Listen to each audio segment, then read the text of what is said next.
The 2026 NFL Combine is ready to kick off, and Jake and I are going to dive into some of who we think are going to be the biggest performers of the week. Let's get to it.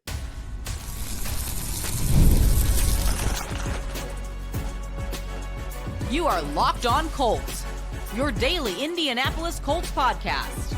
Part of the Locked On Podcast Network, your team every day. Welcome to Locked On Colts, part of the Locked On Podcast Network, now the #1 sports podcast network around. Hello, everyone. My name is Zach Hicks, your resident film nerd of horseshoehuddle.com, and your boots on the ground for this week in Indianapolis as well. I'm joined today by our typical boots on the ground, Jake Arthur from Round Table Sports. You know him, you love him. Again, the boots on the ground there at Round Table. Today, we are previewing the 2026 NFL Combine, diving into some players on offense, some players on defense, that we think could, one, have huge performances that boost them up draft boards, but also guys that we want to see in these testing environments to see if they hit the thresholds that we are looking for. So some guys with question marks as well that need those answers this week. And then we're going to close it out by diving into a couple of the players that we talked to this morning with linebackers, edge rushers, and defensive tackles, speaking to media here at a media availability. So we're going to talk to Jake about some of those guys who stood out to him, including Lee Hunter, one of my favorite players in the draft. But Jake, let's get into offense here. You know, when it comes to offense, I picked kind of a traditional pick for who's going to have like the biggest week among these players on that side of the ball. You went a little off the beaten path, but you didn't really take a risk, though, because you picked a local kid. You knew what these guys would, our people listening would really be all about this. So you went with a Notre Dame running back, but not the Notre Dame running back. Tell me all about it. Yeah, so Jadarian Price is known, I think, widely as probably RB2. Like, Notre Dame has the top 2 running backs in this draft class. Jeremiah Love, obviously home run hitter, a big play threat on any given play. Jadarian Price is more of the, you could say, change of pace back, but in the terms of like he's more of the thunder to Love's lightning. But here's the thing. I think his athleticism is slept on a little bit because I just think his running style is more conducive for the kind of guys like the one-cut Arian Foster types that we saw over the 2000s and everything. But I think someone like Jonathan Taylor, for example, is someone who really shocked people with his testing in Indy in 2020 because on tape he was productive and everything, but people see like he looked slower. Like he was getting some breakaway plays, but he just didn't look fast on film or anything, but the production was there. This is how I feel about Price. So he's very productive statistically on offense, but the guy's also got 3 kickoff return touchdowns. You don't do that by just being a plotter. You know what I mean? Like, I think his testing scores are going to surprise some people. I don't know if that's probably not going to change much. There's probably teams where he's not the second running back on their board. And maybe that, eases their concerns about him a little bit about open field speed or like making guys miss or, beating a defender to the corner, things like that. But I just think he's going to be a lot more explosive than some people are anticipating. Yeah, no, I think it'd be a big week for him, and we'll see if he solidifies himself as RB2. And like you said, Notre Dame having the top 2 running backs in the class. We have seen that before in recent years. I believe like Georgia's had that a couple times, it feels like, and stuff. Yeah, like they've had a lot of those top guys, but it would be interesting to see there. I went with an offensive lineman because you guys know how I like to operate, but Monroe Freeling, offensive tackle from Georgia. I think he's become a big-time riser in recent weeks and recent months. Had a really great finish to the season with Georgia, starting at left tackle for them. And when you see this guy in the open field, he is just a height, weight, speed freak. I think he's going to run under 5 seconds in the 40. I think we're going to see some really bonkers, explosive numbers. And I think he could creep his way into that top 10 pick status with a great combine. I think this offensive tackle class in general is just kind of up for grabs, and teams reach for offensive tackles. We've seen that in the past. So I think Freeling with a great week could really propel himself way up draft boards and get taken as high as number 6 to the Browns. I think that's very, very possible for him. So yeah, I think Monroe Freeling is going to be one of the biggest winners. If we're talking like relative athletic score, RAS, or mock draftable. Like we're talking, I think he's going to be like a 95th, 99th percentile athlete. Like I think it's going to be a great week for him. And I'm excited to see him in a lot of these drills. But we have two receivers on here, Jake, that you're very high on, but there's always this stipulation with big body receivers that, they might test well explosively. They might run the 40 well. But if we can see some of the agilities, if we could see them in the gauntlet drill, see how they turn, that's always big. But Chris Brazzell, wide receiver from Tennessee, and again, a Notre Dame player here, Jake. I need you to branch out a little bit. Malachi Fields, wide receiver from Notre Dame. Two big body receivers, explosive downfield threats, but it's a big week for them to see how they do in those gauntlets and if they do the 3 cones or the short shuttle. Yeah, like you mentioned, when you're looking at those bigger guys, they're known as being stiff. I've heard the phrase like turn like a battleship a lot. Right. And, DK Metcalf has made an awesome career, but he's another guy where very good vertical straight line speed, but he's not known for being nimble or having a vast route tree. Alec Pierce to a degree as well. Yeah, Alec Pierce. Like he's never become a guy with like a very expansive route tree or anything, and he doesn't do a lot of stuff short. That's kind of where you're looking to see these guys separate themselves. Malachi Fields, for me, when I saw him in person at the Senior Bowl, really surprised me in the way that he moved. Again, because those guys are usually just so rigid. But the way that he was able to turn and bend a little bit and sink those hips, I was pretty surprised. And again, he's like 6'4", 220, which is just beautiful, perfect size for the receiver position. Can get downfield, wins 50-50 balls. Like the contested catch is kind of, that's one of his calling cards there. So if you can see this guy wiggle a bit and he's got the loose hips, I think that will easily solidify him into the top 50, because that's usually the thing. Like there's a lot of weight speed receivers and they always fall into similar buckets. They can't turn, they can only go forward. A lot of them have inconsistent hands.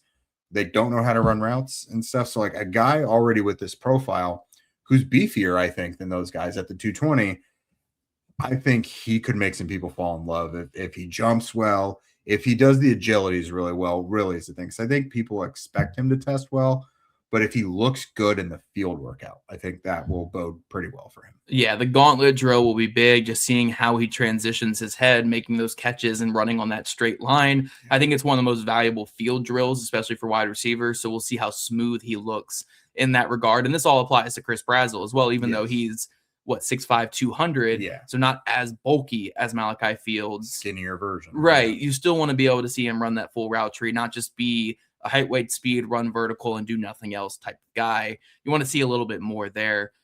Two offensive tackles for me, again, to keep it on the offensive line here, that I'm curious about for different reasons. One is Blake Miller from Clemson. Wrestling background, started a lot of games at Clemson, very good athlete. I think he's going to test very well, but I want to see him hit that benchmark I have for him, kind of the expectation I have for him. If he can hit that, then I feel really good about his projection. And then Austin Barber from Florida as well. I had some questions on film about his overall athleticism. If he can get me above average or so, upper like 70th percentile or so as an athlete, I can feel pretty good about him. And then another offensive tackle too, just while we're talking it, Demetrius Crownover, who we've talked about a lot. If he can test well with that tight end background and his size, I think we're looking at some good things there. But a couple other guys, and I don't know if you watched too many of these guys yet, Jake, but that I think are going to have huge weeks here. Brennan Thompson, wide receiver from Mississippi State, ran a 10-4 100-meter dash in high school as a junior. Very, very good speed. Did a lot of good things in Mississippi State. Taylon Green, the quarterback from Arkansas, that's your next Joe Milton. That's your next, Anthony Richardson, height, weight, speed at quarterback. And then Oscar Delp, the tight end from Georgia. Very rarely used there at Georgia, but when he was used, he played very well. Kind of reminds me of like when George Kittle was in college. He was a blocker, barely caught the ball, and then he tested out of this world. I'm not saying Delp is George Kittle again, but those are the guys you take shots on like early day 3 at tight end, where it's like, just give me a guy who can block and he's very athletic, and I can throw him the football in the NFL. So I think an Oscar Delp guy projects much better to the NFL game than what he did at college, because Georgia just didn't feature him in that passing game. Yeah, I know with Thompson specifically, I've seen a lot of people kind of shout him out as someone who could threaten the 40 record this week. I don't know how much that translates to the Colts. I mean, it's nice to always look and see if the 40 is being threatened, but Taylor Green, we've seen guys get boosted up quite a bit just based on their sheer athleticism alone.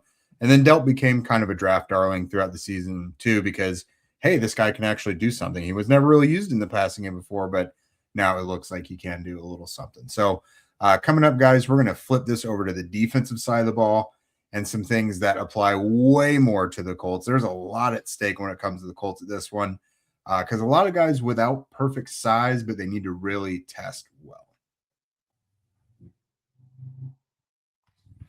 Welcome to the 5-Hour Energy Flavor Draft. We're looking at every aspect of the draft to let you know which tasty flavors are the best and which might just be sleepers. The board is set, the flavors are ready, and only one is going to take the top spot. 5-Hour Energy Shots gives you a boost with 0 sugar, and the one I'm shooting for is peach mango, personally. That is an absolutely dominant flavor profile to me. You get those perfect mixes in there. It brings the ripe peach flavor on the first sip, and then the mango adds tropical depth and sweetness. The drink has a smooth, rounded fruit profile with a slightly richer mouthfeel than citrus flavors. I think you always got to throw strawberry watermelon or blue raz into the fray as well. Those are always safe bets. So find your new favorite flavor of 5-Hour Energy Shots, available now at 5hourenergy.com or Amazon. All right, gang. Thank you for making Locked On Colts your first listen of the day. And thank you for making Locked On the #1 sports podcast network. Remember, we have been telling you guys a lot about the Everydayers Club. It means you're going to get our audio ad-free, and you're going to get an invite over to our Discord server where the conversation just keeps picking up all the time. Free agent rumors are going around. Combine stuff's going around. It is always hopping. It's hard for Zach and I to even keep up with it. But we've really been enjoying speaking with you guys on there. So please hop in and join the conversation today. Well, all right, let's talk about some defensive players that either need a big week to kind of solidify their status as solid players or, shed some doubts, I guess, or guys that we just think are just going to flat out blow the roof off of Lucas Oil Stadium this week. So Zach, there was a safety last year who made quite a bit of noise with Nick Emmanuel-Warren, Super Bowl champion of the Seattle Seahawks, Nick Emmanuel-Warren. And there's a guy who's kind of got that profile this year. Yeah, he's a little different than Emmanuel-Warren, where Emmanuel-Warren, I think, is a little bit more of a height, weight, speed freak because it's hard to find someone that's as freaky as Nick Emmanuel-Warren, which made that Seattle defense so unique. But Emmanuel McNeil-Warren, the safety from Toledo, I think is a pretty close comparison. And as Alan Pinkett always says on our squad show, it's a copycat league. And when you see what Emmanuel-Warren, you see what Kyle Hamilton, Derwin James have really done for their respective teams and how they made those top defenses, or at least the Ravens went healthier up there with those other two. I think a guy like Emmanuel McNeil-Warren, when he tests exceptionally well this week, he's going to be flying up draft boards and everyone's going to be just chomping at the bit to really go after him and get him on their defense. So I think he's going to have a huge week. I think that's what the expectation has been. Kind of like where, again, last year in the draft process, people were saying, hey, Nick Emmanuel-Warren is kind of raw on the field, but the athleticism is going to be great. But to actually see it in person, it kind of made it different. Even though it didn't boost his stock at all, he still fell to round 2, shockingly. I think people aren't going to fall for that twice, So when they see McNeil-Warren from Toledo just test out of this world, I think that's going to boost him up into round 1. And lately, Toledo kind of a DB factory, a little bit, right? Like Maxon, Hook, Quinion Mitchell. Yeah. I mean, they are just producing these guys. And again, we scout the player, not the helmet, but sometimes I think with like certain schools, when it comes to like certain positions, you can kind of say like, hey, Toledo's got something good there with their development at these defensive back positions. So Emmanuel McNeil-Warren, I think, is going to be the next line of those Toledo defenders. I think he's going to test out of this world this week. But who do you have on defense here? I know you're going to the trenches with your guy. Yeah, you got to. This is super important for the Colts. And this is a guy who I think is focused on, proving things and checking boxes and kind of just stacking his wins throughout this offseason. It's Florida defensive tackle Caleb Banks. This is a massive guy. We're talking like 6'6", 330, but he moves like a guy much smaller than him. So number one, I think he's going to test well just in general off that. But his entire 2025 season was basically marred by a foot injury that just derailed everything, really ended it before it truly got going. He came into the Senior Bowl and did really, really well, was one of the best defensive linemen of the entire week.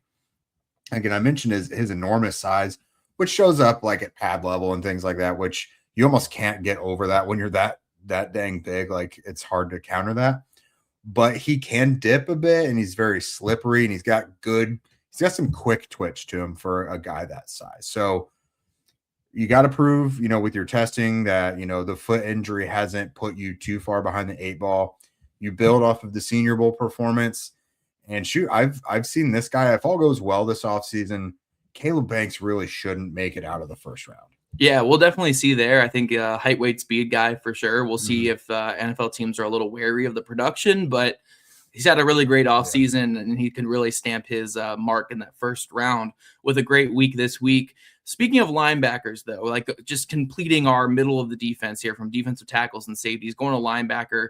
We've talked a lot about this linebacker class being a very good class, but a class where you're not really finding too many 240 plus guys. You're not finding too many guys who check every single box from length and size. But two players who I think do check all those boxes and are going to test out of this world: Josiah Trotter, the linebacker from Missouri, and Jake Golday, the linebacker from Cincinnati. Trotter, we've talked about so much this offseason, one of my favorite players in the draft. And Golday, even, we've talked about a good bit too, because that's one of your favorite players in the draft. Yeah. So I think these two guys are going to test unreal this week. Golday's starting to get some first round buzz.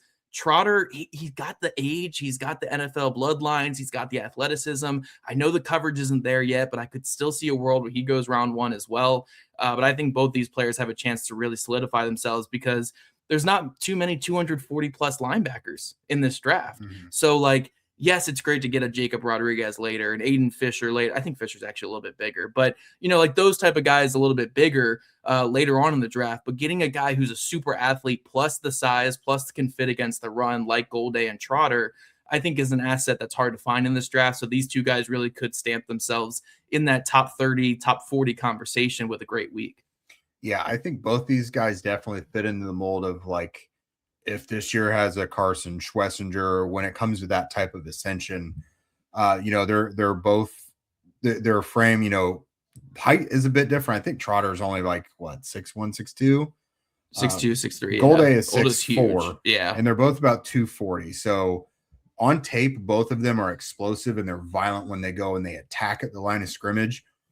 If that gets verified with explosive numbers, teams are going to be like, "Yeah, that's all I need to see." The only problem is I think there's a lot of teams that discount the linebacker position a little bit. It's not always considered a premium position. So where there are several linebackers who have a great argument for top 50, we don't know how the league is going to feel about how they rank the linebackers. I think this is kind of a little bit of an odd year, but those are two guys who definitely, I think, shouldn't get out of the top 40 or 50 with good performances here in Indy. Now, looking at scores you really want to see among a group of guys is in the trenches again. You got some edge guys, like guys who really need to perform well to verify that they are what their tape says, like R. Mason Thomas, the edge from Oklahoma. I've seen a lot of comparisons to another former Oklahoma edge, Nick Bonito, who cashed in big time with the Broncos. If that's the comparisons you're drawing, if you're saying you're going to test well, if you're going to be an undersized edge, you really do need to test well. And you could say the same thing for like Romello Height from Texas Tech, who his size is even worse. So like he may have to like be a whole different like position type of situation there. But if these guys test really, really well, it will give defenses more confidence to use them in a creative way. Yeah, height will drop into coverage a little bit in the NFL, so he's got to show the ability to move in space. I think will be a big thing for him. Another player I have my questions about is Akeem Messidor, the edge from Miami. Aside from being 45 years old, he's also got some medical rechecks he's had to get done. But in all joking aside, I want to see like if he does the agilities, or at least he does some of the field work that shows agilities, how he looks in that regard, because he is a bigger player. He reminds me a lot of Leatu Latu, and I think where the concerns have been with Latu is being a finesse rusher that doesn't have a ton of bend, which leads to the lack of finishing. I see a lot of that in Akeem Messidor as well. So I want to see if he has a little bit more bend and finesse than Latu had, and see if he can get past that. But some couple guys real quick that I think are just going to test out of this world here at the Combine. Domani Jackson, the cornerback from Alabama. We said how in the first segment there was a 10-4 100-meter dash in the state for his state or whatever. Domani Jackson ran a 10.25 in high school, which is tied to state record in Alabama. Very, very good track speed. So I think we could see him break the 40 record, like legit break the 40 record. AJ Halsey, the safety from LSU, a guy who showed deep range from a deep safety position at almost 225 pounds, I think is crazy. And then your boy, Kyle Lewis, I really want to see how he tests. He better test really well, because if he doesn't, then we're going to be in a really concerning place with him, like a certain Oregon linebacker last year with your guy. So this is the combine. We have some heartbreaks. We have some buildups. Hopefully Kyle Lewis is not another Jeffrey Bassa, and he is more of your next one there. But coming up, we also talked to a couple players. So we're talking about the on-field with these first two segments, but Jake and I, and particularly Jake, spent a lot of time with these players in the media session this morning. So we're going to go through some guys that stood out and some notable aspects of that as well. As the new year gets going, a lot of people are trying to simplify their routines, and dinner is a big one. I can attest to that for sure. Between busy work days, cold winter nights, and packed schedules, having an easy, reliable dinner plan makes a huge difference. And that's where HomeChef comes in. HomeChef takes the stress out of cooking by delivering fresh, pre-portioned ingredients right to your door with easy-to-follow recipes that actually taste great. They're rated #1 by users of other meal kits for quality, convenience, value, taste, and recipe ease, and it's easy to see why. Meals come ready to fit your schedule, 30-minute recipes, oven-ready trays, or quick lunches. There's over 30 weekly options, including family-sized meals and different dietary choices. Everything arrives pre-portioned, so there's less prep, less mess, and no wasted food. For a limited time, HomeChef is offering our listeners 50% off of your first box, free shipping, and free dessert for life. That's huge. Just go to homechef.com/lockedon. That's homechef.com/lockedon for 50% off of your first box, free shipping, and free dessert for life. You must be an active subscriber to receive the free dessert. And guys, workplace chaos, deadlines stacking up, inbox overflowing, and the one position you have to fill is still sitting open. When the pressure's on and you need the right hire, this is a job for Sponsored Jobs. Indeed, Sponsored Jobs helps you reach the people who actually fit what you're looking for: skills, experience, location. So you're not just hoping the right candidate stumbles across your post. And here's a stat that says it all. In the minute that I've been talking to you, companies like yours have made 27 hires on Indeed, according to Indeed data worldwide. So if you're hiring, spend less time searching and more time interviewing candidates who check all your boxes with Indeed Sponsored Jobs. Spend less time searching and more time actually interviewing candidates who check your boxes. Less stress, less time, and more results. When you need the right person to cut through the chaos, this is a job for Indeed Sponsored Jobs. And listeners of this show will get $75 sponsored job credit to get your job the premium status it deserves at Indeed.com/podcast. Just go to Indeed.com/podcast right now and support our show by saying you heard about Indeed on this podcast. Indeed.com/podcast. Terms and conditions apply. Need to hire? This is a job for Indeed Sponsored Jobs. Alrighty, Locked On Colts Everydayers, we are back talking about the NFL Combine. We previewed who we think are going to be some big-time testers in the first two segments, and definitely let us know in the comments section below some of your predictions for the week. I know we didn't have a chance to talk about all 300 players that are in attendance, but we talked about a couple there. But Jake, you spent time talking to some linebackers, talking to some defensive linemen down there today. Who were a couple guys that really stood out in those videos that you posted here on the Locked On Colts channel on YouTube earlier today? Yeah, this was a good group of guys who was very, very open and, weren't too reserved, willing to share their thoughts and experiences. I did think one guy who was pretty interesting, I didn't have a ton of background on him yet, but Darrell Jackson Jr., the defensive tackle from Florida State. So he's the nephew of former Seminole Dexter Jackson, and he only started playing football, really organized sports at all, as a junior in high school. Dane Brugler, when he said junior year of high school, Dane Brugler was like, "Well, did you play any other sports growing up?" It's like, "No." It's like, wow, okay, so this kid is a late bloomer athletically in general, with, again, NFL bloodline. So when I saw that, I was like, this is another huge dude. Was he like 6'5", 330? He's got very comparable size to Caleb Banks, and he's new to football. Like, that's Chris Ballard right there, man. Like, he has got to love it. He's a guy I like to ask guys about leadership, their preparation through the week. I try to sift through guys who maybe skate by on being the best athlete that as they've ever been around. Essentially, I like to see who actually works, and I think all these guys really did. I talked to Texas linebacker Anthony Hill, Cincinnati linebacker Jake Golday, Oregon linebacker Bryce Betcher, our guy Texas Tech nose tackle Lee Hunter, and you talked to Oklahoma linebacker Owen Heineke. But kind of the name of the game here was versatility, especially with Anthony Hill Jr. and Jake Golday. It's a couple linebackers who they have vast backgrounds and experiences rushing the passer as well as playing off-ball linebacker. And they also, not too bad in coverage either. These are guys who the Colts would be lucky to have available to them at 47.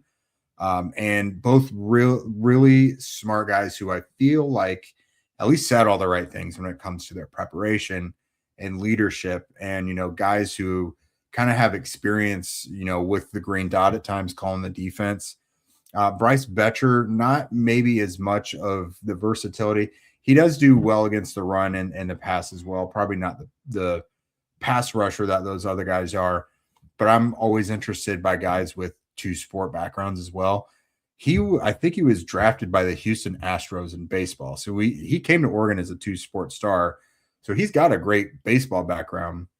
And teams have been kind of trying to break down those walls like, well, are you a football guy or a baseball guy?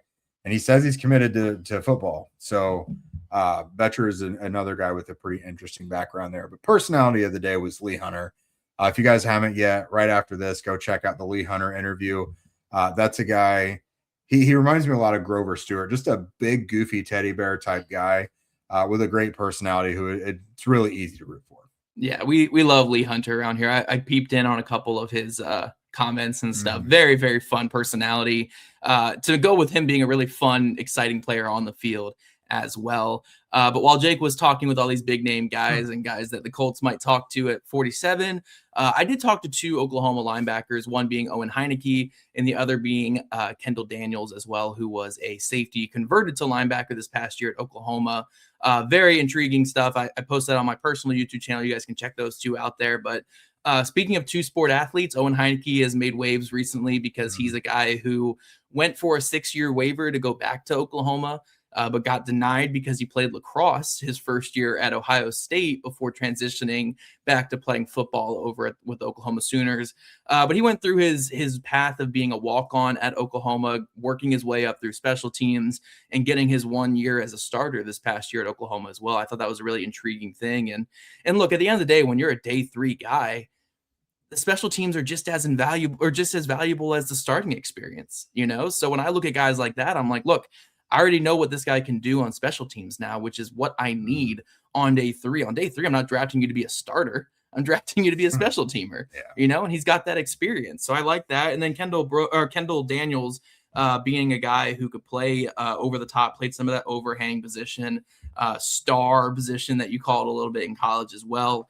I thought he did some good things. I thought he spoke well about just that adjustment, moving to linebacker and how he reads the field. So I was really impressed by both the Oklahoma linebackers.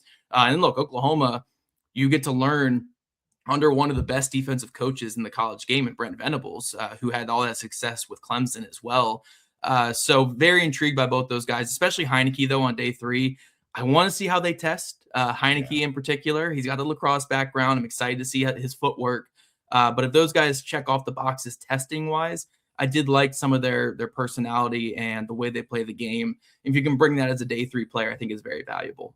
Yeah, without question. And when it comes to Daniels, the Colts obviously have Cato June on staff, who's been there, done that. Former safety at Michigan, turned Pro Bowl linebacker, and has now made a several-year career out of being an assistant coach with the Colts, coaching up those linebackers. And Cato, I think, is also a good communicator with the young guys as well, because he's been down there coaching at the Senior Bowl like 2 out of the last 3 years now.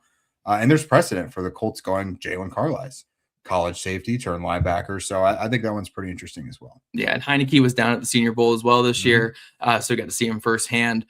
So really intriguing player there. But that is all we have for today, guys. Thanks again for tuning into our coverage of the 2026 NFL Combine with Locked On Colts. We'll be back yet again tomorrow. So make sure you subscribe to our show and get all the latest episodes if you don't already. Follow at Locked On Colts, at Jake Arthur NFL, and at ZachHicks2, all on socials. And if you never miss an episode, then remember the Everydayer Club is built for you. Get Locked On Colts audio ad-free, plus members only Discord access and much more. Head to lockedoncolts.supercast.com to join the club or follow the link in our show notes right now. Again, we'll be back here yet again tomorrow to talk all about the 2026 NFL Combine.